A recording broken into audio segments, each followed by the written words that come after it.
Exam view में स्वागत है आप सभी का। नमस्कार दोस्तों, मेरा नाम पवन सिंह राठौर है। आशा करता हूँ आप सभी लोग अपने पढ़ाई, सेहत, फैमिली का ख्याल अच्छे से रख रहे होंगे और अपने लक्ष्य के प्रति अग्रसर होंगे। दोस्तों, आज हम बात करने वाले हैं प्रागैतिहासिक काल के बारे में। प्रागैतिहासिक काल में जो है हम जानेंगे कि मानव के जो है भारत में मानव की जो है जानकारी के बारे में जानेंगे। भारत में मानव के जो है आगमन के बारे में जानेंगे। भारत में प्रारंभिक मानव के जीवाश्म जो है सामान्यतः प्राप्त नहीं हुए हैं, लेकिन महाराष्ट्र के बोरी से लगभग 14 लाख वर्ष पहले कुछ पाषाण उपकरण प्राप्त हुए हैं। शिवालिक की पहाड़ियाँ हैं। शिवालिक पहाड़ियों से जो है लगभग 22 से 23 लाख वर्ष पहले पाषाण उपकरण प्राप्त हुए हैं, जिसमें यह मानव के बारे में अनुमान लगाया जाता है। शिवालिक की पहाड़ियाँ हैं, ये शिवालिक की पहाड़ियाँ हैं। यहाँ से जो है 22 से 23 लाख वर्ष पहले जो है मानव के जो है उपकरण प्राप्त हुए हैं और यहाँ से जो है मानव के बारे में जो जानकारी का जो है अनुमान लगाया जा सकता है। भारत में प्राचीनतम जीवाश्म नर्मदा घाटी से जो है प्राचीनतम जो है जीवाश्म जो है नर्मदा घाटी के हथनोर से लगभग 2 लाख वर्ष पहले के प्राप्त हुए हैं। यह मानव की खोपड़ी थी। तो नर्मदा वैली है। नर्मदा वैली में हथनोर एक बहुत फेमस साइट है प्रागैतिहासिक काल का जो है। यहाँ से जो है मानव की खोपड़ी प्राप्त होती है। तो इस प्रकार से जो है मानव के बारे में जो है भारत में जो जानकारी मिलती है, महाराष्ट्र के जो है बोरी से जानकारी मिलती है और शिवालिक की गुफाओं से जो है हमें जानकारी मिलती है। और प्राचीनतम जीवाश्म जो मिला हुआ है नर्मदा वैली से जो है, नर्मदा घाटी से जो है हथनोर एक जगह है, उस हथनोर जगह से जो है हमें मानव की खोपड़ी प्राप्त हुई है। दोस्तों, प्रागैतिहासिक काल को जो है जो काल निर्धारण किया गया है, वो प्रागैतिहासिक काल का जो है काल निर्धारण 25 लाख वर्ष पूर्व से 3000 वर्ष पूर्व के बीच के काल को जो है ये प्रागैतिहासिक प्री हिस्टोरिक पीरियड माना जाता है। 25 लाख ये है, याद रखिएगा, ये लाख में है और ये जो है हज़ार में है। तो 25 लाख से 3000 वर्ष पूर्व के बीच के काल को प्रागैतिहासिक काल कहा जाता है। अगर इसका संधि विच्छेद किया जाए प्रागैतिहासिक काल का, तो प्राक और इतिहास होता है, अर्थात इतिहास के पहले का काल। मानव इस प्रागैतिहासिक काल में जो है मानव को जो है पढ़ने लिखने की जानकारी नहीं थी। मानव मुख्यतः पत्थर के औजार का प्रयोग करता था। इस काल को पाषाण काल या स्टोन एज कहा गया। भारतीय प्रागैतिहासिक के जन्मदाता यानी जूलॉजिकल सर्वे ऑफ इंडिया के अधिकारी ये रॉबर्ट ब्रूस फूट हैं। इनको प्रागैतिहासिक काल का जो है जन्मदाता माना जाता है, रॉबर्ट ब्रूस फूट को। जब इन्होंने 1863 में तमिलनाडु के पलवरम से जो है, तमिलनाडु के पलवरम जो है बहुत फेमस साइट है प्रागैतिहासिक काल का जो है पाषाण उपकरण प्राप्त करते हैं। और यहाँ से जो है हैंड एक्स जो है प्रमुख था। कहाँ से प्राप्त हुआ है हैंड एक्स? ये सर्वप्रथम जो है कुल्हाड़ी प्राप्त करने का जो है जगह है पलवरम, जो तमिलनाडु में है। और ये हैंड एक्स है जो है आगे चल के 1935 में डिटेरा और पीटरसन के नेतृत्व में एक कैम्ब्रिज अभियान भारत आता है। स्थलों की खुदाई जो है प्रागैतिहासिक अध्ययन को तब मिला जब 1950 में स्टुअर्ट पिगट हैं प्री हिस्टोरी इंडिया नाम की जो है पुस्तक लिखते हैं। ये जो है स्टुअर्ट पिगट, तब ये जो है भारत के प्रागैतिहासिक काल को जो है बल मिलता है। देखिए दोस्तों, जानते हैं प्रागैतिहासिक काल को 3 काल में विभाजित किया गया है। प्रागैतिहासिक काल जो 3 काल में विभाजित होगा: पूरा पाषाण काल, मध्य पाषाण काल और नवपाषाण काल। तो अब जानते हैं पूरा पाषाण काल जो है 25 लाख से 10,000 वर्ष पूर्व के काल को पूरा पाषाण काल कहते हैं। ये 25 लाख में है और ये जो है आपका जो है 1000 में है। तो लाख से 1000 में जा रहा है। तो 25 लाख से 10,000 वर्ष पूर्व के काल को जो है पूरा पाषाण काल कहते हैं। मध्य पाषाण काल को जो है हम 9000 वर्ष पूर्व से 4000 वर्ष पूर्व के बीच के काल को जो है हम मध्य पाषाण काल कहते हैं। और नव पाषाण काल को जो है हम डिवाइड किए हैं, जो है वो है 7000 वर्ष पूर्व से लेकर 3000 वर्ष पूर्व के काल को जो है हम नव पाषाण काल कहते हैं। दोस्तों, इस प्रकार से जो है प्रागैतिहासिक काल को जो है 3 कालों में विभाजित किया गया है, पूरा पाषाण काल, मध्य पाषाण काल और नव पाषाण काल। अब आते हैं, जानकारी लेते हैं पूरा पाषाण काल के बारे में। पूरा पाषाण काल जो है हम बताए थे कि पूरा पाषाण काल भी जो है 3 पार्ट में डिवाइड होगा, वैसे बता देते हैं थोड़ा पूरा पाषाण काल के बारे में। पूरा पाषाण काल जो है 25 लाख से 10,000 वर्ष पूर्व के काल को जो है पूरा पाषाण काल कहते हैं। इसमें प्रारंभिक मानव की जो है प्रारंभिक अवस्था का ये काल था पूरा पाषाण काल। इसमें जीवन स्थिर नहीं था, जीवन घुमंतु था, यहाँ वहाँ जो है घूमते थे लोग, जो है नोमैडिक प्रकार का था। गुफाओं के अंदर या वृक्षों पर लोग रहते थे, आखेट खेलते थे, खाद्य संग्रह अवस्था में था, जो है खाद्य जो है मतलब संग्रह मतलब खाने पीने की जो सामग्री थी उसको कलेक्ट करते थे आखेट के माध्यम से। अग्नि की जानकारी हो गई थी, प्रयोग करना नहीं जानते थे। पूरा पाषाण काल में क्वेश्चन पूछता है, अग्नि की जानकारी हो गई थी पर लेकिन यहाँ पे क्या है, प्रयोग नहीं कर पाता था। अग्नि को तो जानता था लेकिन प्रयोग करना, जैसे खाना बनाना, उसका यूज करना, ये नहीं जानता था मानव। गुफाओं की भी जानकारी हो गई थी। ये मध्य प्रदेश की भीमबेटका गुफाएं, यहाँ से मध्य प्रदेश की भीमबेटका जो है गुफा से जो है प्राचीनतम प्रमाण जो है पूरा पाषाण काल के मिले हैं। आते हैं पूरा पाषाण काल को भी जो 3 पार्ट में डिवाइड किया गया है। 3 पार्ट में जो है पूरा पाषाण काल को डिवाइड किया गया है। वहाँ पे जो है प्रागैतिहासिक काल को जो है 3 पार्ट में डिवाइड किया गया था। प्रागैतिहासिक काल जो है में 3 काल था, जो पूरा पाषाण काल था, मध्य पाषाण काल था और नव पाषाण काल था। लेकिन दोस्तों यहाँ पे पूरा पाषाण काल को जो है 3 पार्ट में डिवाइड किया गया है। और ये पहला है पूरा पाषाण काल, और दूसरा है मध्य पूरा पाषाण काल, और तीसरा है उच्च पूरा पाषाण काल। पूरा पाषाण काल जो है आपका जो है ये काल जो है पूरा पाषाण काल जो है 25 लाख से 1 लाख वर्ष पूर्व के जो है बीच के जो काल है जो है ये जो है पूरा पाषाण काल कहलाएगा। मध्य पाषाण काल जो है आपका 1 लाख से 40,000 वर्ष पूर्व के बीच का जो है काल जो है मध्य पूरा पाषाण काल कहलाएगा। और उच्च पूरा पाषाण काल जो है आपका 40,000 से 10,000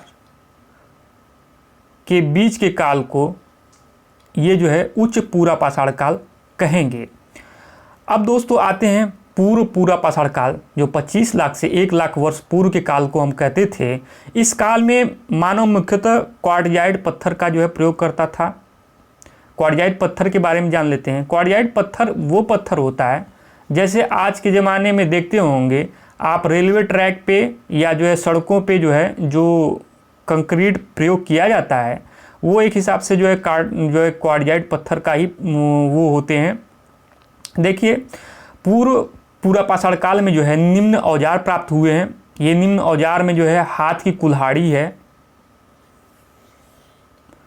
गड़ासा है, और जो है चॉपिंग जो है कहा जाता था, जो है धारदार पत्थर था ये चॉपिंग। जैसे ये धारदार जो है ब्लेड है यहाँ पे, वैसे ही धारदार पत्थर था। और क्लीवर जो था नुकीला पत्थर, क्लीवर जो है नुकीला पत्थर था। तो ये जो है पूरा पाषाण काल के जो है औजार हैं, हाथ की कुल्हाड़ी, गड़ासा, चॉपिंग, क्लीवर, ये पूरा पाषाण काल के जो है उपकरण हैं। आइए अब जानते हैं पूरा पाषाण काल के जो है प्रमुख स्थल। पूरा पाषाण काल में जो है हम ये देखेंगे जो है कि प्रमुख भारत में जो स्थल पाए गए हैं, जैसे जो कश्मीर में पहलगाम है, सोहन घाटी पाकिस्तान में है, और राजस्थान में जो है 16R और सिंगी तालाब, मध्य प्रदेश में भीमबेटका की गुफाएं पाई जाएंगी। नर्मदा घाटी के हथनोर से मानव की खोपड़ी पाई जाएगी। महाराष्ट्र के नेवासा से और चिरका से जो है अच्छे प्रमाण प्राप्त किए जाएंगे।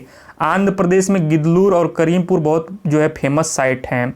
कर्नाटक में मालप्रभा और घाटप्रभा जो नदियां हैं उससे जो है पूर्व पाषाण कालिक जो है अच्छा जो है उपकरण प्राप्त किया जाएगा।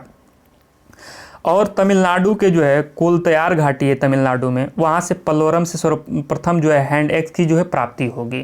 तो आइए जानते हैं सोहन घाटी के बारे में। देखिए सोहन घाटी जो है, ये सोहन घाटी आपका जो है, ये सोहन घाटी जो है पाकिस्तान में स्थित है। सिंधु की सहायक जो है सोहन नदी जो है, सोहन नदी की घाटी जो है ये पूर्व पाषाण कालिक के अच्छे प्रमाण प्राप्त हुए हैं। और ये सोहन की जो पाकिस्तान में जो है सोहन घाटी से जो चैत्रा जो है बहुत ही फेमस साइट है। तो अब ये पूछ सकता है क्वेश्चन, सोहन घाटी कहाँ है? सोहन घाटी पाकिस्तान में है। सिंधु की सहायक जो है सोहन नदी की घाटी में है यह, और यहाँ से हमें चैत्रा जो है प्रमुख स्थल प्राप्त होता है। कहाँ पे ये सोहन घाटी? पाकिस्तान में है। कश्मीर में जो भारत है, भारत में जो कश्मीर है वहाँ से पहलगांव, ये देखिए पहलगांव है, पहलगांव से जो है हैंड एक्स के प्रमाण प्राप्त हुए हैं। ये कश्मीर है, कश्मीर रीजन से हमें पहलगांव जो है ये प्रमुख साइट है पूर्व पाषाण काल का जो है, इसमें जो है हमें हैंड एक्स प्राप्त होता है। राजस्थान में आते हैं तो राजस्थान से हमें जो है दक्षिण पूर्वी राजस्थान से बनास घाटी से, अच्छा बताइए बनास रिवर किसकी सहायक नदी है? बनास रिवर जो है चंबल की सहायक नदी है। और बनास घाटी से, ये बनास घाटी जो है राजस्थान में एक जगह है, वहाँ से 16R प्राप्त हुआ है, सिंगी तालाब प्राप्त हुआ है और पिंडी घेव, ये 3 प्रमुख साइट्स हैं। क्या क्या राजस्थान से? 16R, सिंगी तालाब और पिंडी घेव राजस्थान के प्रमुख साइट्स हैं। यहाँ से जो है जो आपके पूर्व पाषाण काल के जो है उपकरण प्राप्त हुए हैं जो राजस्थान में है। मध्य प्रदेश में आते हैं। देखिए मध्य प्रदेश में जब हम आएंगे तो मध्य प्रदेश में जो है भीमबेटका की गुफाएं जो है प्राप्त होंगी। ये भीमबेटका गुफाएं हैं। भीमबेटका की गुफाओं से जो है प्राचीनतम प्रमाण प्राप्त हुए हैं। नर्मदा घाटी के हथनोर से, नर्मदा घाटी है, हथनोर से मानव खोपड़ी प्राप्त हुई है। ये मानव खोपड़ी 2 लाख वर्ष प्राचीन है। तो 2 लाख वर्ष प्राचीन है और नर्मदा घाटी के हथनोर से मानव की खोपड़ी प्राप्त होती है। मध्य प्रदेश के सोन घाटी स्थित सिहावल, मध्य प्रदेश के जो है सोन घाटी स्थित सिहावल एक महत्वपूर्ण स्थल है। तो इस प्रकार से मध्य प्रदेश से भीमबेटका की गुफाएं, फिर उसके बाद जो है नर्मदा घाटी से हथनोर से जो है, ये मध्य प्रदेश में ही हथनोर पड़ेगा, नर्मदा घाटी से जो है मानव की खोपड़ी प्राप्त होती है। और कितने लाख वर्ष पुराना है? 2 लाख वर्ष प्राचीन है यह। मध्य प्रदेश के सोन घाटी स्थित सिहावल भी जो है बहुत महत्वपूर्ण स्थल है। अब आते हैं महाराष्ट्र में। देखिए महाराष्ट्र में जो है ये आपका जो है महाराष्ट्र रहा, और महाराष्ट्र से जो है आपका नेवासा और चिरका, नेवासा और चिरका जो है अच्छे प्रमाण प्राप्त हुए हैं। नेवासा और चिरका से जो है, ये नेवासा और चिरका जो है महाराष्ट्र में पड़ता है। आंध्र प्रदेश, आंध्र प्रदेश में जो है जो प्रमुख जो है पूर्व पाषाण काल के जो प्रमुख साइट्स हैं गिदलूर और करीमपुर है। तो गिदलूर और करीमपुर ये कहाँ पे है? आंध्र प्रदेश में है। ये आपका रहा आंध्र प्रदेश। आंध्र प्रदेश से जो है गिदलूर और करीमपुर जो 2 प्रमुख साइट्स हैं, यहाँ से भी जो है पूर्व पाषाण काल के जो है उपकरण प्राप्त हुए हैं। कर्नाटक की जो 2 नदियाँ हैं, कर्नाटक जो है ये है कर्नाटक, कर्नाटक की जो 2 नदियाँ हैं वो आपकी जो है मालप्रभा और घाटप्रभा, इन 2 नदियों घाटियों में जो है पूर्व पाषाण काल के जो है अच्छे जो है उपकरण प्राप्त हुए हैं। तमिलनाडु के पूर्व जो है पाषाण काल में जो है, तमिलनाडु से पूर्व पाषाण काल के जो है कोलतयार घाटी है, ये कोलतयार घाटी से अधिकांश जो है स्थल प्राप्त हुए हैं। लेकिन कोलतयार जो घाटी है ये कहाँ पे है? तमिलनाडु में है। और ये कोलतयार घाटी में पल्वरम से सर्वप्रथम जो है हैंड एक्स कुल्हाड़ी जो है प्राप्त हुई है। तो पल्वरम ऐसा जगह है कि जो भारत में सर्वप्रथम हैंड एक्स कुल्हाड़ी प्राप्त होता है ये तमिलनाडु में है। आते हैं मध्य पाषाण काल में। दोस्तों मध्य पाषाण काल में जो है 1,00,000 वर्ष पूर्व से 40,000 वर्ष पूर्व के बीच के काल को जो है हम मध्य पाषाण काल कहते हैं। मध्य पाषाण काल में सबसे पहले जो है अच्छे किस्म के जो है फ्लिंट और जैस्पर और चर्ट प्रकार के जो है पत्थरों का प्रयोग किया जाता था। तो जितने अच्छे प्रकार के जो है पत्थर थे, फ्लिंट, जैस्पर, चर्ट, इन प्रकार के जो है पत्थरों का जो है प्रयोग किया जाता था जो है मध्य पाषाण काल में। क्वार्टजाइट पत्थर का प्रयोग जो है पूर्व पाषाण काल में जो है पूरा पाषाण काल में प्रयोग होता था, लेकिन मध्य पाषाण काल में जो है फ्लिंट, जैस्पर और चर्ट का जो है प्रयोग होता था जो है। मध्य पाषाण काल की मुख्य विशेषता फलक बने औजार होते थे। फलक बने औजार किस काल की जो है मुख्य विशेषता है? पूरा पाषाण काल की, मध्य पूरा पाषाण काल की, उच्च पूरा पाषाण काल की। तो फलक बने औजार जो है मध्य पूरा पाषाण काल की, जो 1,00,000 से 40,000 वर्ष पूर्व में जो है के काल को जो कहा जाता है, वो जो है मध्य पूरा पाषाण काल की मुख्य विशेषता थी। ब्लेड की बनी औजारों की शुरुआत हुई। तो ब्लेड की बनी औजारों की जो शुरुआत कब हुई? तो ब्लेड की बनी औजारों की शुरुआत मध्य पूरा पाषाण काल में जो है ब्लेड की बनी औजारों का प्रयोग होना शुरू हो गया था। अब आते हैं उच्च पूरा पाषाण काल में। उच्च पूरा पाषाण काल 40,000 से 10,000 के बीच के काल को जो है हम उच्च पूरा पाषाण काल कहते हैं। उच्च पूरा पाषाण काल में होमो सेपियंस का प्रादुर्भाव हुआ है और हड्डियों के औजारों की जो है शुरुआत हुई है। तो हड्डियों के औजारों की शुरुआत कब हुई है? ये उच्च पूरा पाषाण काल में हुआ है। और होमो सेपियंस का प्रादुर्भाव कब हुआ है? तो उच्च पूरा पाषाण काल में हुआ है। मिर्जापुर के बेलन घाटी से मातृदेवी की हड्डी की बनी मूर्ति लोहदा नाले से प्राप्त हुआ है। ये मातृदेवी की हड्डी की बनी मूर्ति है। यहाँ पे जो है यह बेलन घाटी जो है, ये बेलन घाटी जो है मिर्जापुर में पड़ता है। यहीं लोहदा नाले से जो है मातृदेवी की जो है हड्डी की बनी जो है मूर्तियाँ जो है प्राप्त हुई हैं। तो इस प्रकार से हम लोग जो है पूर्व पाषाण काल के जो है प्रमुख साइट्स जान लिए। सोन घाटी में चैत्रा प्रमुख स्थल जो पाकिस्तान में था। कश्मीर के पहलगांव से हैंड एक्स प्राप्त होता है। राजस्थान के बनास घाटी से 16R सिंगी तालाब और पिंडी घेप प्रमुख स्थल प्राप्त होते हैं। और मध्य प्रदेश से भीमबेटका की गुफा, नर्मदा घाटी के हथनोर से मानव की खोपड़ी, और जो है मध्य प्रदेश में ही सियावल एक प्रमुख स्थल है। ये प्रमुख साइट्स थी मध्य प्रदेश के। महाराष्ट्र के नेवासा और चिरका से अच्छे प्रमाण प्राप्त हुए हैं। और आंध्र प्रदेश में गिदलूर और करीमपुर पूर्व पाषाण काल के जो है प्रमुख साइट्स थी। कर्नाटक में जो है मालप्रभा और घाटप्रभा प्रमुख स्थल थे जो पूरा पाषाण काल के। और तमिलनाडु के जो है कोलतयार घाटी से अधिकांश स्थल प्राप्त हुए। जो पल्लवरम से सर्वप्रथम हैंड एक्स प्राप्त हुआ है, ये पल्लवरम तमिलनाडु में है। और मध्य पूरा पाषाण काल में हम जो है फ्लिंट, जैस्पर, चर्ट के जो है पत्थरों का प्रयोग करते। और मध्य पूरा पाषाण काल की मुख्य विशेषता थी फलक बने औजार। और इसमें जो है ब्लेड जो है औजार की शुरुआत जो है मध्य पूरा पाषाण काल में होती है। उच्च पूरा पाषाण काल में जो है होमो सेपियंस का प्रादुर्भाव होगा और हड्डियों के बने औजारों की शुरुआत होगी उच्च पूरा पाषाण काल में। और मिर्जापुर के जो है बेलन घाटी में जो है मातृदेवी की हड्डी की बनी मूर्तियाँ लोहदा नाले से प्राप्त होगी। इस प्रकार हम प्रागैतिहासिक काल में जो है पूरा पाषाण काल को जो है अच्छे तरीके से जाने। दोस्तों वीडियो पसंद आई हो तो लाइक कीजिए, सब्सक्राइब कीजिए, अपने दोस्तों में शेयर कीजिए और एक नई ऊर्जा और एक नए सोच के साथ सफलता की राह पर अपने कदम बढ़ाते रहिए। मिलते हैं नेक्स्ट लेक्चर में, तब तक के लिए जय हिंद, जय भारत।